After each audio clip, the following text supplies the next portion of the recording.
C'est parti. Alors pourquoi parler d'intelligence artificielle aujourd'hui? C'est un sujet qui est omniprésent sur le champ médiatique. Ça soulève aujourd'hui énormément de questions, d'inquiétudes parfois. Et puis le développement des technologies liées à l'intelligence artificielle, ça annonce déjà de profondes transformations. Donc l'idée, c'était vraiment de proposer une première approche de ce qu'est l'IA. Alors le parti pris que je prends, mon intention, c'est pas de discuter de est-ce que l'IA c'est bien ou c'est pas bien. On va partir du principe que c'est là, que les technologies qui s'appuient sur l'intelligence artificielle ont déjà investi nos espaces privés, professionnels, et on va essayer d'avoir une première approche pour comprendre de quoi on parle exactement. Euh, Préciser un petit peu comment ça marche, parce que ça permet quand même de comprendre ce que ça représente. Commencer à s'en servir sur les outils qui sont à notre disposition, et puis quelles applications on peut observer en bibliothèque et éventuellement qu'on peut exploiter. Alors quelques éléments de contexte d'abord. Pourquoi on parle autant d'intelligence artificielle aujourd'hui? L'événement, c'est évidemment le lancement de ChatGPT en 2022. Donc, ChatGPT, c'est un agent conversationnel donc, qui est basé sur l'intelligence artificielle. Un agent conversationnel, c'est quoi? C'est un logiciel qui dialogue avec l'utilisateur. Donc, vous faites une demande en langage naturel et ChatGPT, le chatbot si vous préférez, il interprète votre requête et il vous produit un résultat. Alors, ChatGPT, c'est pas le premier agent conversationnel qui est basé sur un modèle de langage. C'est pas le dernier. On a déjà des nouveaux modèles qui surgissent. Ce qui est révolutionnaire en 2022, c'est qu'il est partagé au grand public. Et que là, les questions qui restaient confidentielles sur un périmètre d'experts, eh bien, tout d'un coup, le grand public s'en saisit. L'intelligence artificielle, c'est un domaine de recherche qui est déjà ancien, qui est né en 1956. Alors, je ne vous refais pas tout l'historique. Ce qu'il faut retenir, c'est qu'il y a eu plusieurs périodes plus ou moins fastes de ce courant de recherche. Et depuis 2010, si on connaît un nouvel âge d'or de l'intelligence artificielle, c'est tout simplement parce qu'on a énormément de données à notre disposition et qu'on dispose d'une forte puissance de calcul.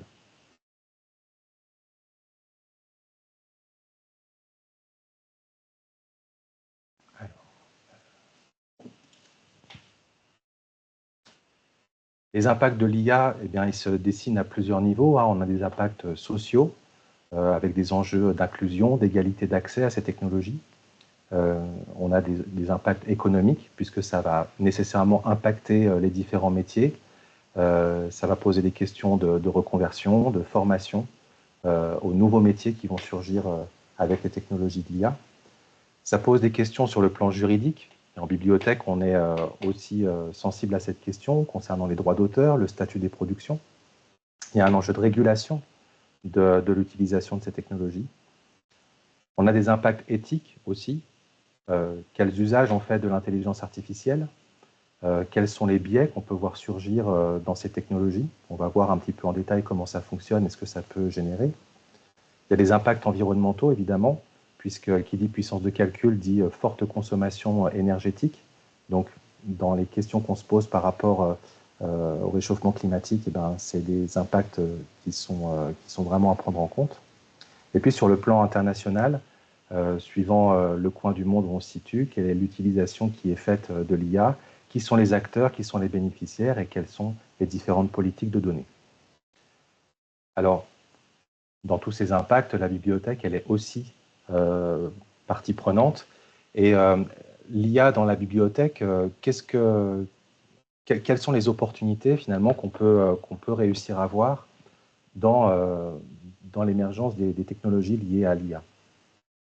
Déjà, en bibliothèque, c'est pas notre seule caractéristique, mais on a dans notre ADN des collections, des catalogues de données.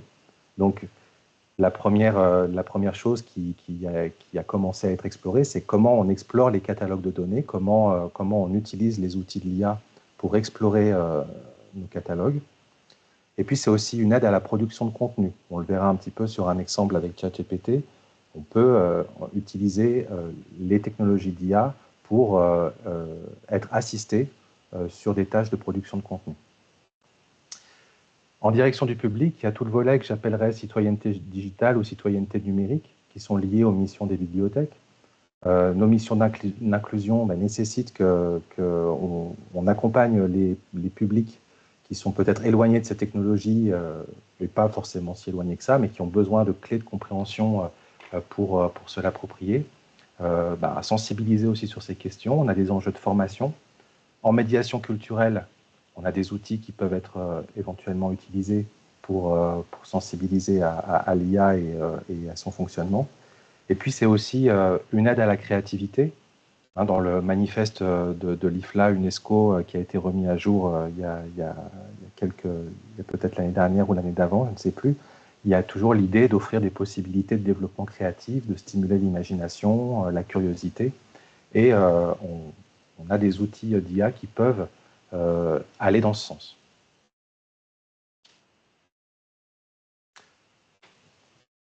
Alors, je voulais revenir avec vous sur préciser un petit peu ce que c'est que l'intelligence artificielle. Qu'est-ce qu'on entend par là? C'est un terme qui est beaucoup utilisé, mais parfois qui est un terme un peu parapluie. Si on s'en tient à la définition initiale, l'intelligence artificielle, c'est un ensemble de théories et de techniques qui visent à réaliser des machines capables de simuler l'intelligence humaine. La notion d'artifice, elle fait référence dans sa racine latine à la ruse. Donc on va vraiment essayer de tromper l'interlocuteur en simulant l'intelligence humaine. Ce qu'on entend par intelligence humaine, ça va être la capacité d'apprendre, de raisonner, de reconnaître des motifs, de comprendre le langage naturel, de prendre des décisions.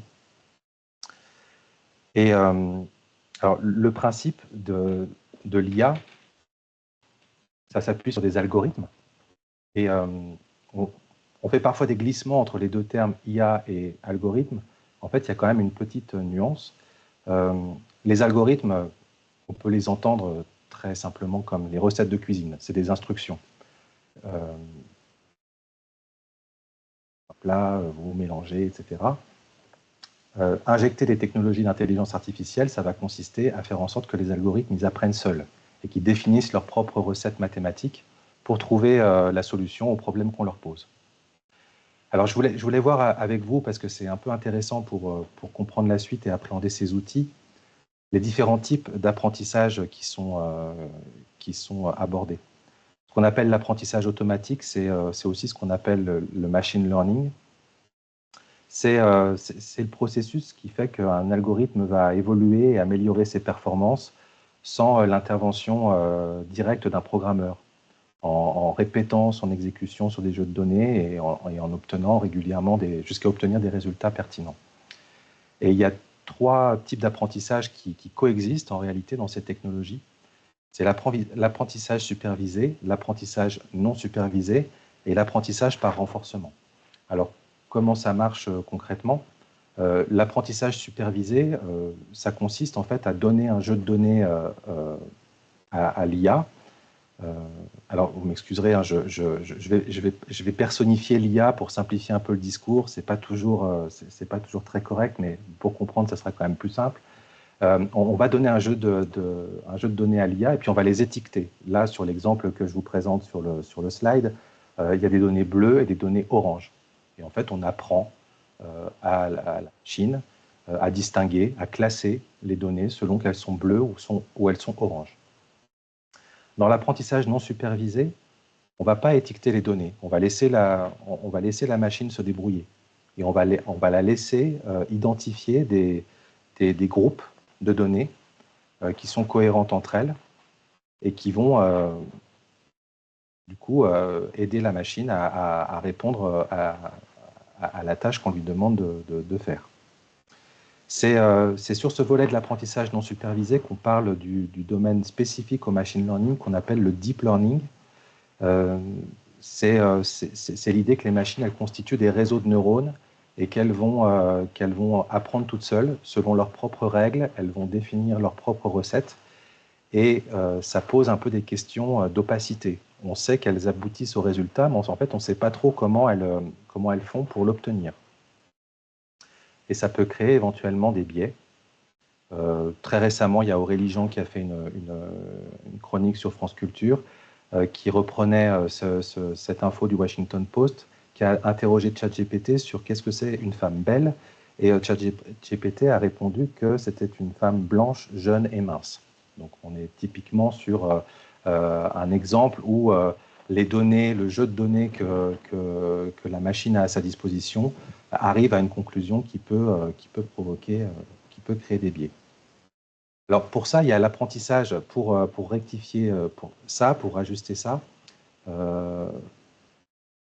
J'y reviendrai un petit peu, mais on a l'apprentissage par renforcement qui, par un système de récompense et de punition, en quelque sorte, va ajuster en fait le comportement de la machine, et la machine finalement va pouvoir apprendre de son expérience. C'est la combinaison de ces trois apprentissages qui permettent aujourd'hui de produire des technologies basées sur l'intelligence artificielle.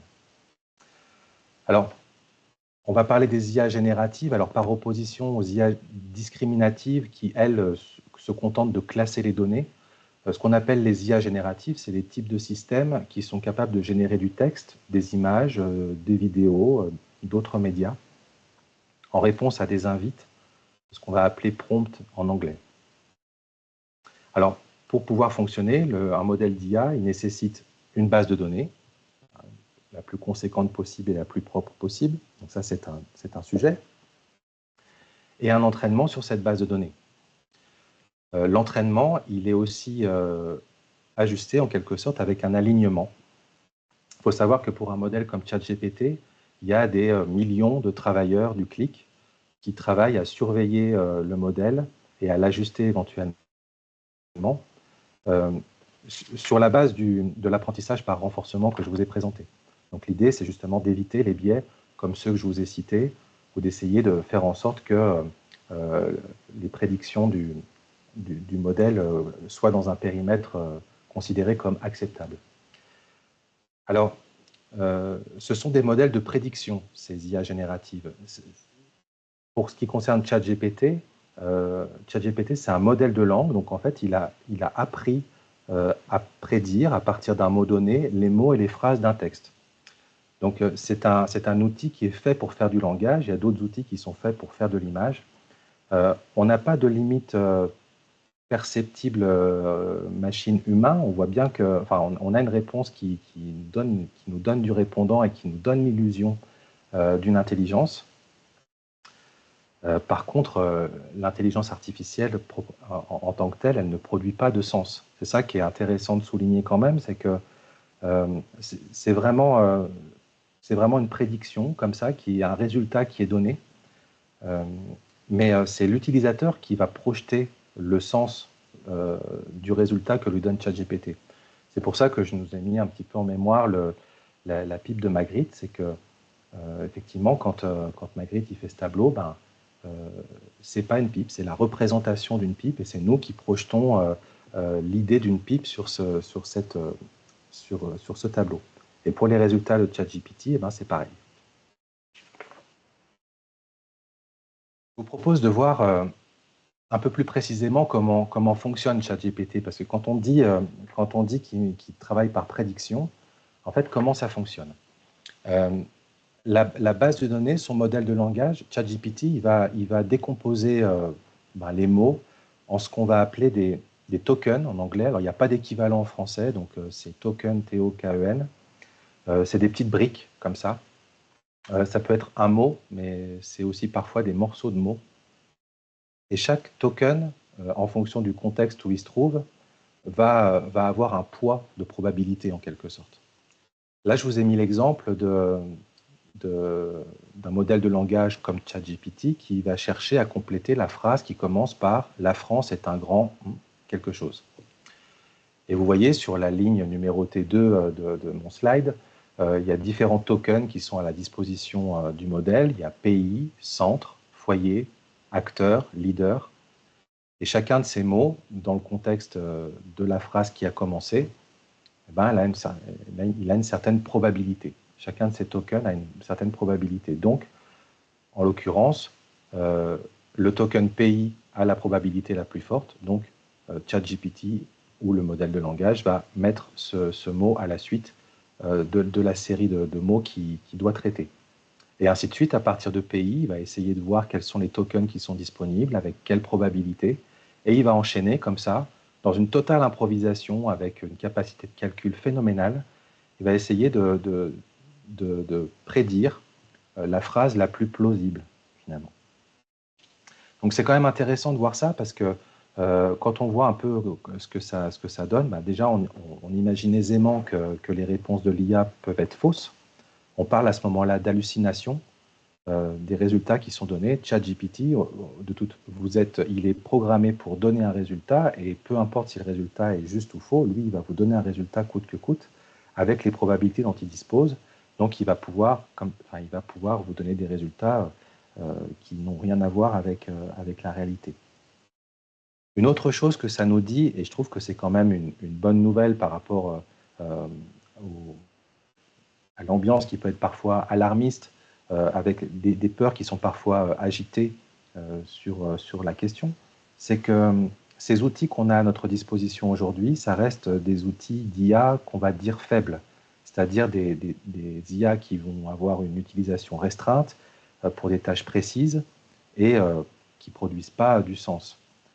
On est très loin de l'IA forte qu'on imagine douée d'une sensibilité, d'une conscience, d'un esprit, un peu comme dans 2001, l'Odyssée de l'espace. Cette peur qui est parfois instrumentalisée dans l'espace médiatique. Aujourd'hui, en tout cas, techniquement, on en est encore loin, et a priori, c'est pour un bon moment encore.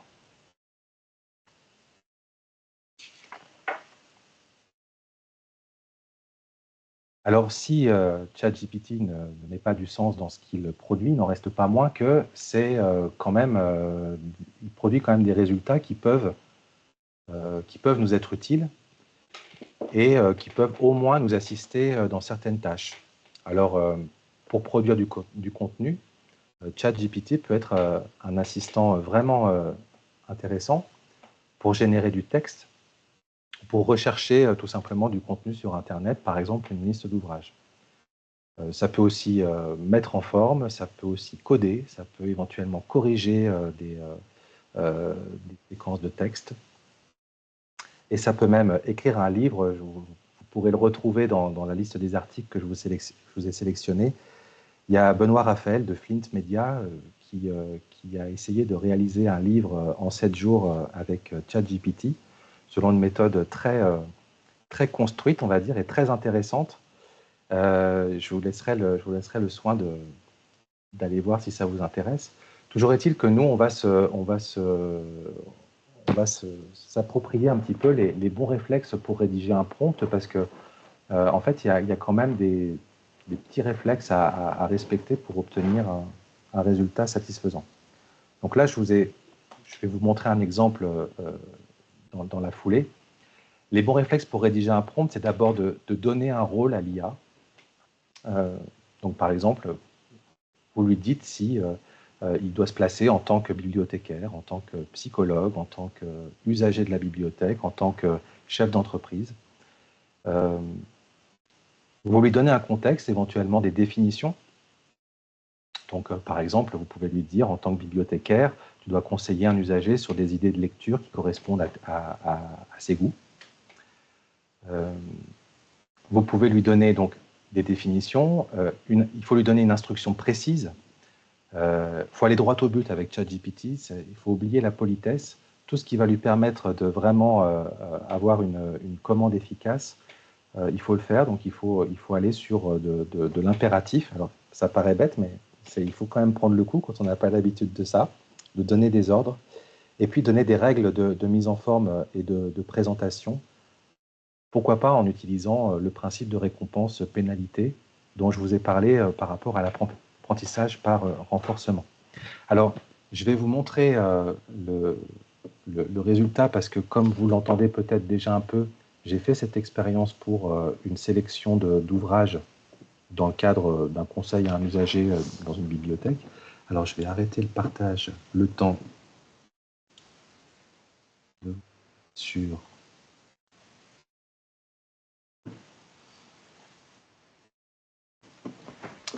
mon Firefox. Mais...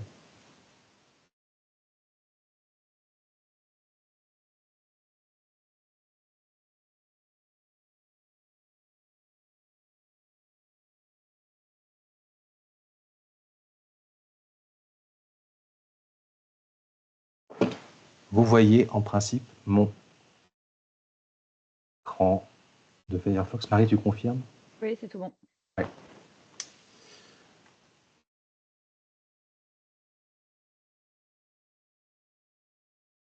Voilà, donc voici le prompt que j'ai fait pour ChatGPT, donc pour avoir du conseil pour un usager donc qui lit du roman policier historique. Donc en tant que bibliothécaire, je lui donne un rôle, je lui donne le contexte, hein, tu dois conseiller un usager sur des idées de lecture qui correspondent à ses goûts. Je lui donne la définition du roman policier historique parce que je ne vous cache pas que j'ai fait quelques essais avant et il semble que du coup ce genre-là littéraire, il y avait besoin de le préciser un petit peu. Et puis, je lui donne les instructions. Alors, vous pouvez y aller par numérotation aussi. Hein. Petit 1 donne une liste de 10 œuvres de romans policiers historiques dont l'année d'édition est ultérieure à 2010. Petit 2 classe les ouvrages par année d'édition du plus récent au plus ancien. Petit 3, pour chaque œuvre, donne les éléments suivants et vous décomposez le titre en français de l'œuvre, le nom et le prénom de l'auteur. Vraiment, vous lui donnez toutes les instructions dont vous avez besoin. Et puis, vous lui donnez des règles de mise en forme et de présentation. Là, en l'occurrence, je lui ai mis, tu seras pénalisé si tu proposes des œuvres qui ne répondent pas à la définition du roman historique que je t'ai donné. Et tu seras pénalisé si tu dévoiles la fin du roman dans le résumé que je te demande de rédiger. Parce qu'on ne sait jamais, je pourrais éventuellement m'en servir pour le mettre un peu en exergue dans ma bibliothèque. Et donc, ChatGPT nous produit bien une liste de romans policiers historiques avec les différents éléments que je lui ai demandés, avec le titre, l'auteur, l'éditeur, le résumé. Alors, j'ai essayé cette manip qui devient un petit peu courante hein, maintenant parmi nous. À plusieurs reprises, j'ai jamais constaté d'erreur pour l'instant, parce qu'il s'agit d'aller chercher de l'information. Les données de ChatGPT ont été récemment mises à jour, donc ça nous donne des informations un tout petit peu plus récentes sur la version gratuite. Alors, autre chose intéressante, c'est que sur un fil de discussion, ChatGPT garde la mémoire de ce que vous avez déjà discuté avec lui. Donc là, une fois que j'ai eu ce premier résultat, je lui ai demandé un deuxième prompt. Je lui ai dit, reprends la liste des suggestions et fais un tableau avec en ligne chaque livre et en colonne le titre, l'auteur, l'éditeur, l'année du premier dépôt légal de l'œuvre et pourquoi pas s'il a été adapté ou non au cinéma, parce qu'on ne sait jamais. Et donc, il me produit ce tableau. Donc, il met en forme. Il a bien identifié la structure qu'on lui a demandé. Je m'aperçois que L'ombre du vent de Carlos Ruiz Zafón a bien été adapté au cinéma. Et ce n'est pas un blockbuster, hein, il fallait aller le chercher quand même, cette adaptation cinématographique, bien que là, on nous indique quand même que les informations concernant les adaptations au cinéma doivent nécessiter une vérification. Alors après, on peut aussi essayer d'utiliser ChatGPT pour un petit peu d'argumentaire. Là, vous voyez, je m'étais amusé sur ce prompt. Alors là, j'ai moins eu le temps d'aller regarder ce que ça donnait, mais à première vue, c'était assez intéressant. J'ai mis en tant que bibliothécaire territorial, donc toujours un rôle à l'IA, tu dois expliciter au maire de ta commune le concept de troisième lieu appliqué à la bibliothèque municipale. Et je lui donne les instructions, donc donne-moi un argumentaire qui récapitule dans un premier paragraphe le lien entre les missions de la bibliothèque et l'intérêt du troisième lieu, et dans un second paragraphe, sous forme de tiret, 10 avantages pour la commune à faire de sa bibliothèque un lieu qui s'applique sur ces principes. Et donc vous voyez sur la structure, on a bien un premier paragraphe qui essaye d'élaborer le lien entre le concept de troisième lieu et les missions de la bibliothèque. Donc, bien évidemment que ça nécessite une relecture, que ça demande de la personnalisation, mais on va dire que ça peut constituer une base de travail intéressante si on a besoin d'être un petit peu lancé sur ce genre de questions, ce genre de notes. Et puis, un second paragraphe d'argumentaire où on voit les avantages pour la commune à proposer une bibliothèque troisième lieu, depuis le renforcement du lien social jusqu'au soutien aux familles et aux jeunes. Donc, chose peut-être à creuser, à nuancer, à reformuler, mais on voit qu'on a déjà une base déjà assez intéressante. Repartager le diaporama.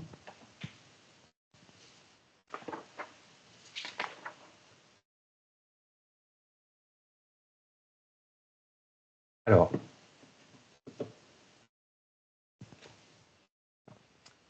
autres applications de l'IA dans les bibliothèques. Alors, on a beaucoup d'expérimentations outre-Atlantique. On en a un petit peu en France et en Europe. Ce qu'on voit se généraliser comme recherche, c'est comment réinvestir les modèles de langue comme ChatGPT pour la recherche documentaire. Donc, on voit apparaître ce qu'on appelle des RAG.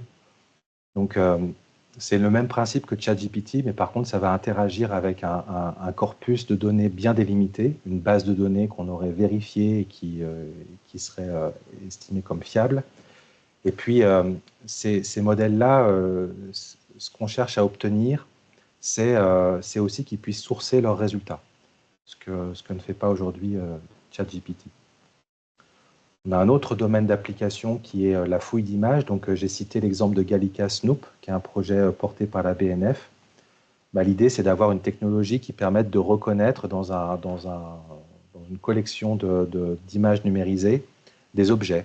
Donc, par exemple, le téléphone dans les années 30, lié à une thématique particulière. Donc ça, c'est couplé avec des outils de reconnaissance optique qu'on appelle OCR. Ça fait déjà un moment que c'est développé, ces techniques. Mais l'intelligence artificielle vient apporter une performance supplémentaire. Un autre exemple, c'est sur la structuration d'archives. Alors, je ne sais pas si vous connaissez Internet Archive, c'est une bibliothèque en ligne non lucrative qui a pour vocation, en fait, pour mission d'archiver l'Internet mondial. Et ils avaient un souci avec les thèses scientifiques qui étaient publiées. C'était un vaste champ de données qui était inexploité.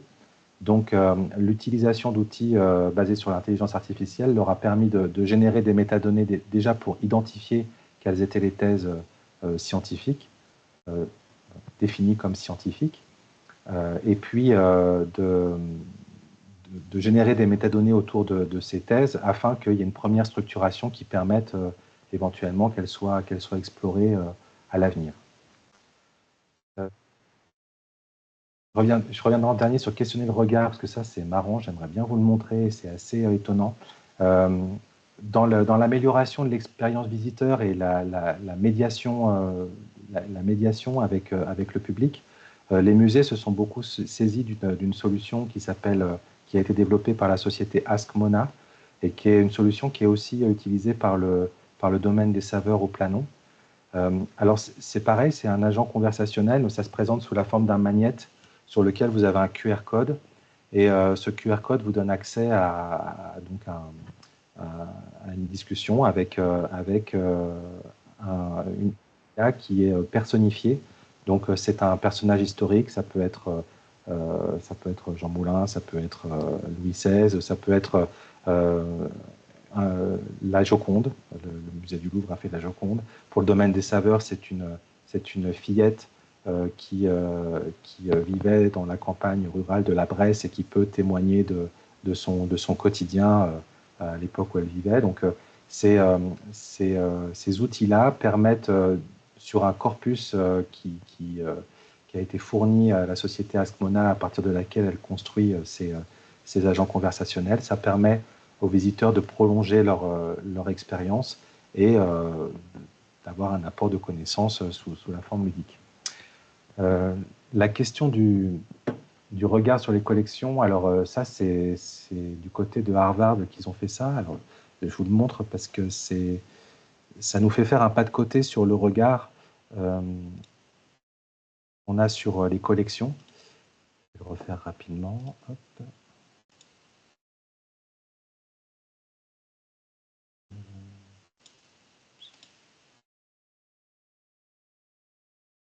Je vais être embêté avec mon... Ah, mais on est déjà pris par le temps.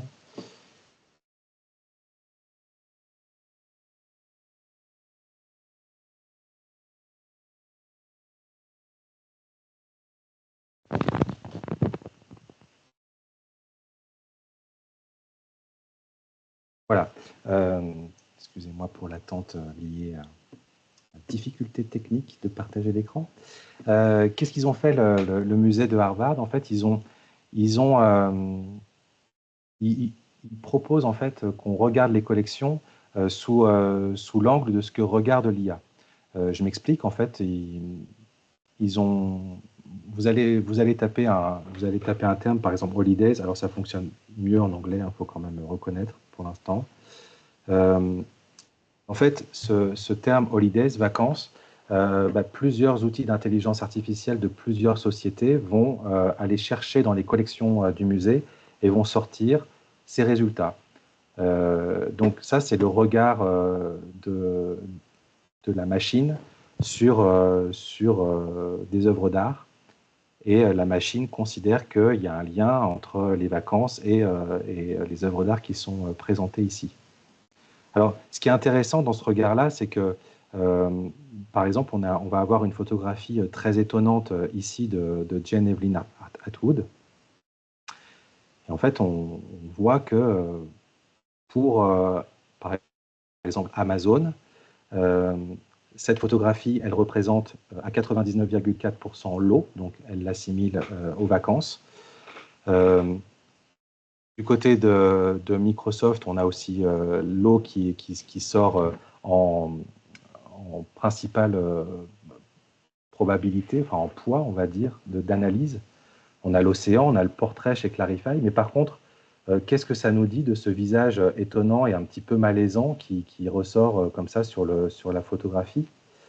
Et en fait, on a des données sur ce que la machine, elle perçoit de ce portrait. Donc, elle est capable de dire qu'elle a entre 2 et 8 ans, qu'elle dirait que c'est une femme à 99,9%. Est-ce qu'elle ressent de la peur, fear? Oui, à 85,7%. Est-ce qu'elle a l'air confuse? Oui, à 4%. Surprise, calme, joyeuse. Bon, il y a quand même des choses qui ressortent à 0,6%. Et là, en fait, ce que je trouve intéressant, c'est qu'en essayant de décortiquer ce que la machine, elle perçoit de l'œuvre d'art, en fait, c'est notre regard à nous que ça interroge et on vient comparer un petit peu ce qu'on ressent avec ce que la machine, elle ressort un peu statistiquement. Donc ça, c'est une idée assez intéressante.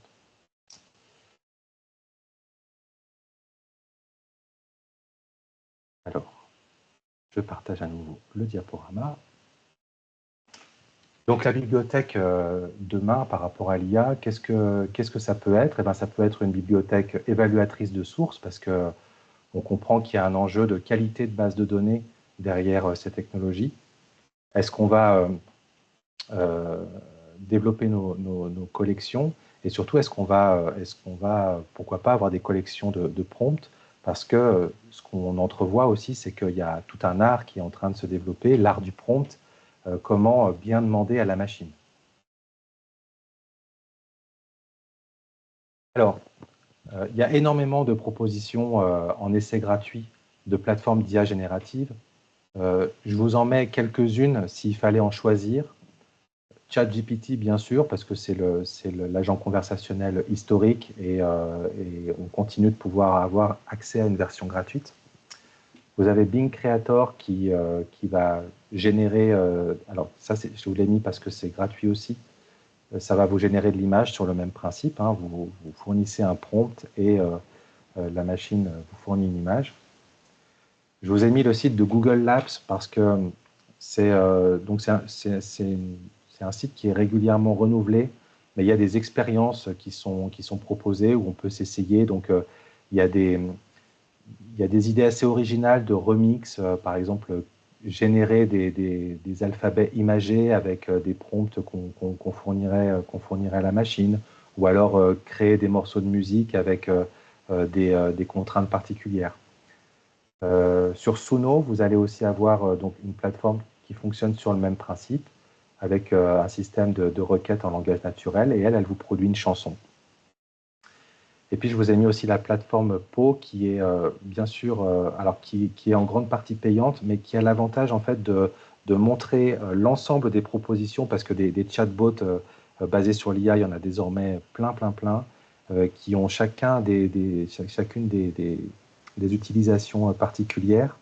Et vous avez des essais gratuits à l'intérieur de ça, vous avez aussi des formules payantes, mais ça permet d'avoir un aperçu assez exhaustif de ce qui se passe. Dernière chose concernant le fait d'aborder en fait ces questions de culture numérique auprès de nos publics, par le biais par exemple de la médiation culturelle, de l'animation. Euh, je voulais rappeler que, parce on entend parfois sur le réseau euh, des bénévoles ou des salariés qui vont dire oui mais moi je suis pas à l'aise avec les outils technologiques et du coup je me vois pas aborder les questions de culture numérique. C'est pas forcément toujours en lien, c'est-à-dire qu'il existe quand même on peut tracer un peu des voies pour essayer d'aborder ces questions d'algorithmes, d'informatique et d'intelligence artificielle avec l'informatique débranchée.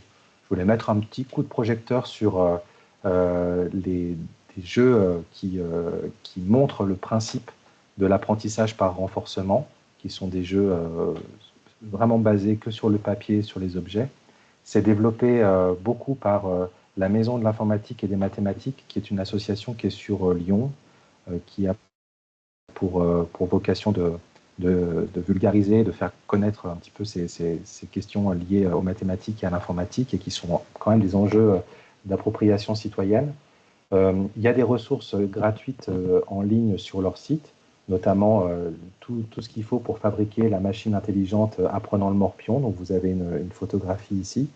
Puis il y a aussi la possibilité de les faire intervenir, d'avoir des formations pour soi-même, bibliothécaire, être formé à ce type d'activité.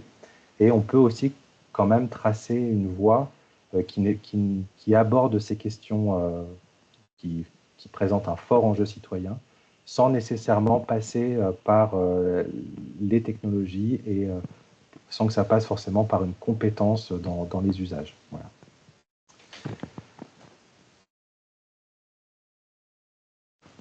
Pour aller plus loin, donc je vous ai préparé une page Notion dans laquelle voilà, j'ai sélectionné des podcasts, des articles qui vous permettront de prolonger les questions sur qu'est-ce que c'est que l'intelligence artificielle, comment la comprendre, les impacts sociétaux et environnementaux qu'il peut y avoir autour de ça, et puis quelques idées euh, de médiation, celles que je vous ai présentées là dans la présentation très rapidement, et puis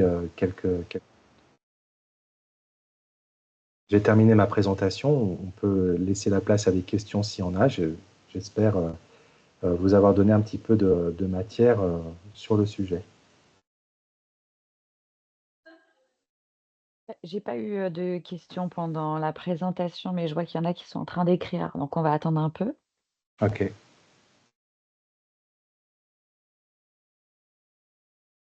Alors oui, donc ça, c'est Alice qui nous dit ça, mais oui, vous aurez vous me laissez votre adresse mail sur le chat et je vous envoie le PowerPoint de Jean-Nicolas et du coup, le lien sera dedans, donc vous pourrez, aller voir le lien. Voilà, sinon, c'était quoi? Oui, le Harvard Museum, c'était très intéressant.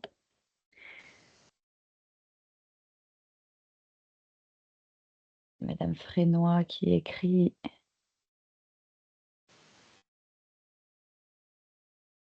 OK, donc ça, c'est pour l'adresse mail.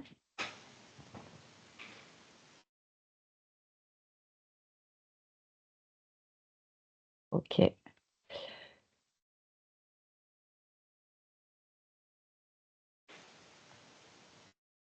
Ah, il y a Mathilde qui nous demande, est-ce que c'est possible de trouver un tutoriel pour apprendre à utiliser ChatGPT? Euh, alors, à ma connaissance, j'ai pas trouvé de tutoriel proprement dit. Par contre, on a quand même, s'il y a un lieu qui est quand même ressource, et là, il sera dans la, dans la, dans les articles Notion, il y a les rédacteurs de Flint Media, Benoît Raphaël et un ingénieur en informatique, ils animent un blog qui s'appelle Génération IA, à laquelle un blog auquel on peut s'inscrire. Et en fait, ils explorent vraiment toutes les possibilités des prompts et de leur optimisation. Et, euh, et ils essayent en fait de faire émerger une communauté d'usage, on va dire. Donc, s'il y a un site, un endroit à ressources que je pourrais conseiller sur le sujet, c'est ça.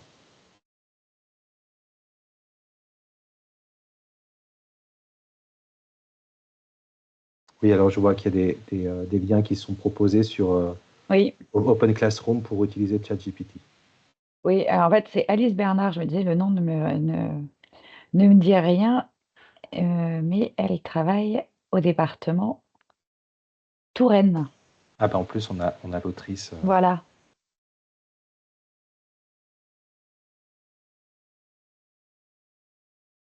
Ok. Voilà, Lauriane qui dit merci pour cette présentation claire de ce qu'il y a et surtout de ce qu'on peut concrètement lui demander.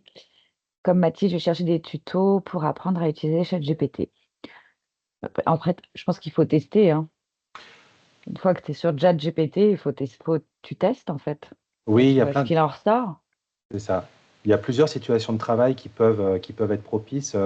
J'ai l'exemple avec les bibliothécaires référents de territoire du réseau, où on a travaillé sur les différentes fonctionnalités qu'on pouvait imaginer d'un portail pour un usager. Et en fait, on est allé vérifier ce qu'on avait produit avec ChatGPT pour voir s'il avait éventuellement d'autres idées que nous. Et on a pu vérifier que bah, ce qu'on avait appréhendé était à peu près exhaustif. On avait eu une petite idée par-ci par-là, mais ça permet d'ajuster. C'est une assistance qu'il faut juste, qu'il faut commencer à penser, à mobiliser. Il y a Mathilde qui me demande si on n'a pas parlé de l'impact écologique. Est-ce que c'est si important que ça? Oui, ben, alors je j'ai pas de chiffre en tête vraiment, mais euh, c'est quand même un point d'alerte qui est récurrent dans ce qu'on peut lire. C'est lié à la puissance de calcul, apparemment. Le fait que qu'il y ait des calculs très importants qui se fassent à une échelle mondiale, ça rend vraiment la consommation électrique et l'hébergement exponentiel. Mhm. Donc ça demandera des garde-fous probablement juridiques aussi à plus terme.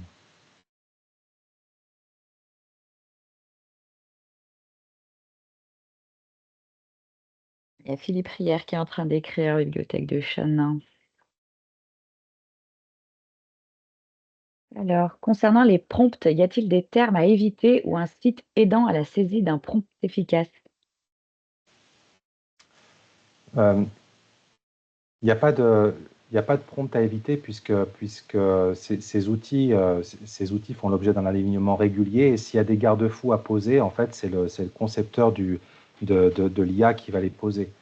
Ce que vous allez probablement constater, c'est euh, c'est un défaut d'efficacité. Donc, effectivement, vous allez être amené à rationaliser un petit peu vos prompts. Euh, Moi, la première expérience que j'en fais, j'invite vraiment à décomposer bien les instructions, quitte à mettre des numéros, petit 1, tu fais ça, petit 2, tu fais ça, se mettre dans l'impôt d'un professeur qui va donner une consigne, en fait, et vraiment insister sur le côté jeu de rôle, sur le fait d'inviter l'IA à incarner un rôle. Vous verrez Benoît Raphaël dans son expérimentation sur comment écrire un roman, il pose vraiment le rôle de son IA en disant tu es un écrivain à succès spécialisé en physique quantique qui a travaillé avec l'université du Massachusetts, qui est un expert sur tel ou tel domaine, et il arrive à le mettre dans une disposition où il va obtenir des réponses qui vont avoir une certaine consistance.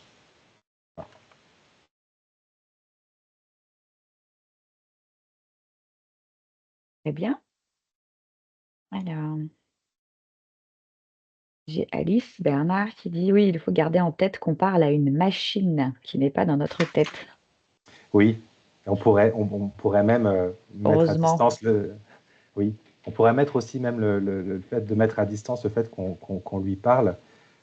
Effectivement, on va lui donner une commande en langage naturel et bien garder en tête que ça ne produit pas du sens et que c'est nous qui allons projeter du sens sur son résultat. J'ai Lauriane Dambérieux qui nous dit dans quelles données va piocher ChatGPT pour constituer ses réponses? Est-ce qu'il y va dans l'intégralité du web?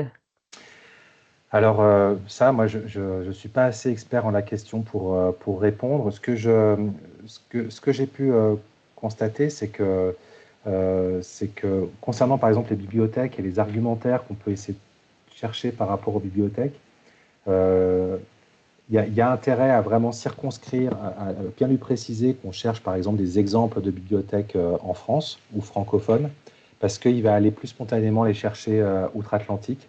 Est-ce que c'est lié à une masse de données qui est plus présente outre-Atlantique? Est-ce que c'est parce que les bibliothèques outre-Atlantique ont beaucoup plus documenté leurs travaux que chez nous? A priori, je dirais que ça va quand même sur l'intégralité du web. La limite était fixée jusqu'à récemment à des données qui étaient antérieures à 2021. ChatGPT a remis à jour il n'y a pas très longtemps et je crois qu'on est sur la version 3.0, donc ça doit être 2022. Voilà, donc il y a les informations dont moi je dispose, c'est juste une histoire de date. En fait, tout ce qui est ultérieur à 2022, dans la version gratuite en tout cas, ne sont pas disponibles. Mais les modèles payants semblent être euh, passer en fait l'intégralité du web. Mais je ne peux pas être affirmatif, je ne suis pas assez expert sur la question. Alors, Lauriane Bon, qui dit pourquoi cette limite temporelle? ben, tout simplement. Alors, moi, je l'explique par le modèle économique qu'ils ont choisi, hein. Ils donnent accès au grand public à une version d'essai, en quelque sorte, qui est sans limite, sans limitation technique, mais par contre, c'est la base de données qui va apporter la limitation. Et puis après, ben, une fois qu'on est un peu accro et qu'on a été convaincu par l'utilité de l'outil, on peut passer aux versions payantes, sachant qu'on a on a des possibilités après sur les versions payantes qui sont assez prodigieuses parce qu'on peut créer différents canaux en personnifiant plusieurs IA, en leur disant, ben, toi, par exemple, tu es l'expert en sciences, toi, tu es l'expert en relecture d'orthographe, grammaire, et puis en soumettant le même texte à différents personas, on peut obtenir des corrections, des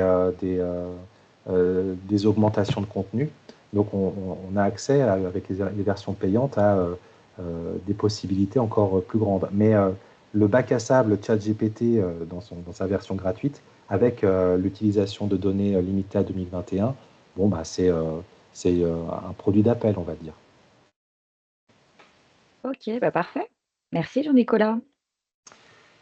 Eh bien, merci à vous tous. Voilà, si vous avez d'autres questions, enfin après, enfin voilà, vous pouvez contacter aussi Jean-Nicolas en privé pour avoir peut-être plus d'infos ou plus, enfin voilà, si vous voulez creuser un peu la question. Et je vous envoie, pour tous ceux qui m'ont donné leur adresse mail, le PowerPoint. Voilà, merci à tous. Merci, au revoir.